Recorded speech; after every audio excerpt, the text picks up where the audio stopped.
This is speaking about the irascible powers that rise into revenge, or things that rise into injury or hurts or anger. So what they find are these passions. Most of these passions that they're listing here are, other than love, are of a pretty negative variety, except for love and grief. There's joy, the rest of the, and hope. But there's also hatred, desire, horror, despair, boldness, fear, and anger. The passions themselves, this is the difficult part, and this is part of why the initiations are so important. The passions themselves, in their proper place, are not bad. They become an evil because of what we do with them. Let's say, for instance, first of all, if someone loves their spouse, of course, they're going to have desire for their spouse and love and joy and hope and all that. If someone loses their child or lose someone they love, they're going to grieve. These are natural human emotions, which are not in and of themselves negative. If someone goes through something like, let's say, someone loses a child through murder, they're going to experience all the rest of those.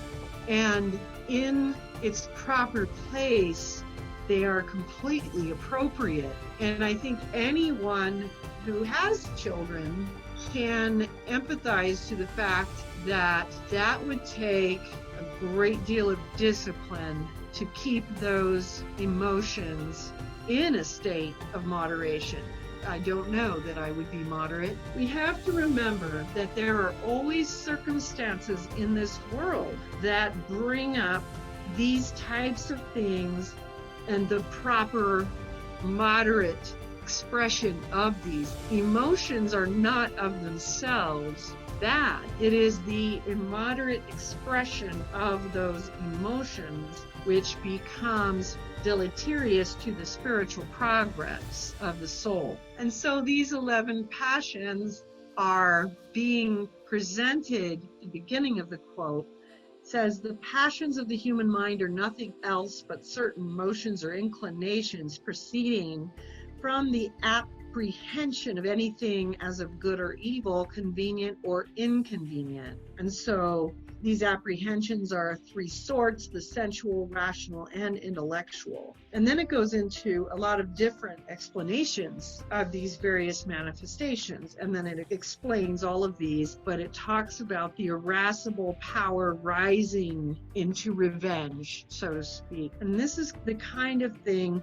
that they are talking about. So even grief can become immoderate, and a person can seek revenge depending on what happened. Even grief can become immoderate in the sense that a person becomes so deeply depressed that they need additional help, and they need professional help to assist them in pulling themselves out of the deep hole that they're in with this grieving. And that would be a normal manifestation of grief. We're not demonizing human emotion.